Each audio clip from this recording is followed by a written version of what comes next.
My name is Estefania Alves. I am the clinical coordinator and school social worker at the Dearborn STEM Academy in Dorchester, and I make $120,000 a year. So I was fortunate enough to practically go to college on a full ride. Coming out of undergrad, I owed about $15,000 to $18,000, and that's as a result of my federal Stafford loan. However, I ended up with $80,000 in debt, school loans.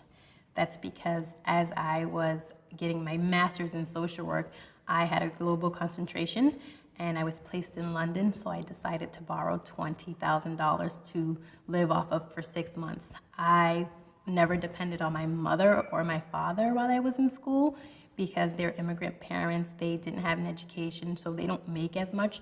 So I had to always figure out a way to sustain myself. So I would pay my own phone bills. I would use my credit card, pay it off after. I would take care of my little brother and sister from school and never wanted to ask my parents for money. So after borrowing the $20,000 to go to London, I would also take up other loans up to $6,000 every semester that they would give students who are studying, who are receiving their masters. So I would borrow another $12,000 a year. And that was because of my whole attitude like, hey, I'm getting educated, so later on I'll be able to pay that off. Let me just sustain myself for now. Kind of like the nimble relationship I had with money then, the carefree relationship.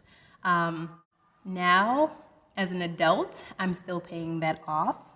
I still owe about $24,000. It probably did set me back. Do I have any regrets? No.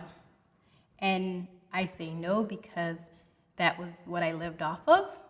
That was what I paid my bills with. That's how I took care of my little brother and sister, and that's how I got to travel the world.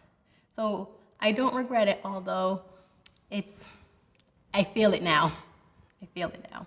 So I just purchased a house in Brockton, which is about 35 minutes south of Boston.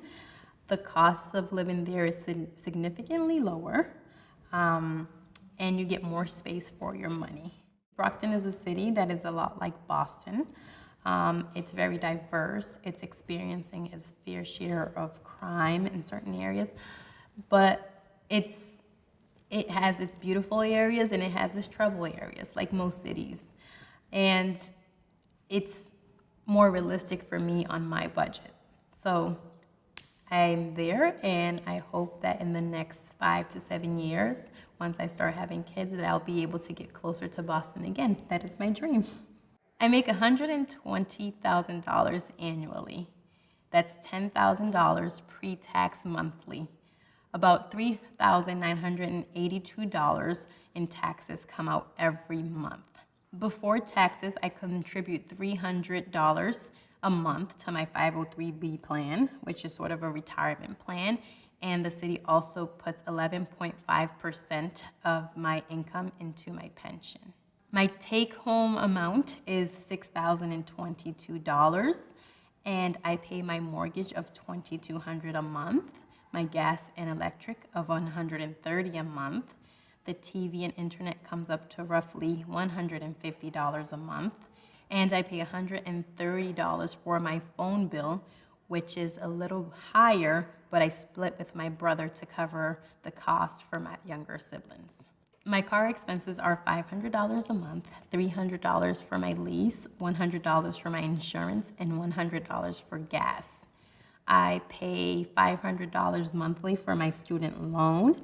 I spend about $400 on food, and then I cover other costs such as the $125 I contribute towards my sister's private school tuition and $93 that I contribute monthly towards her school bus. I do have a personal loan that I pay $935 a month for. I am almost done with that, and I can't wait because I will have more money at the end of the month. I also pay $55 a month for my life insurance, $35 a month for my disability insurance. I pay $30 towards my gym membership that I haven't been using, and I pay about $200 towards my credit card debt. And for entertainment, I try to keep it around $150 a month. What's left over at the end of the month, most months at least, is $380. Some months I have less, some months I have more. And I put my leftovers directly into my savings. Before buying a house, I was able to save at least $600 to $800 a month. So my expenses are currently changing. It needs to be reevaluated, and I might have to make cuts in different areas and think about it differently.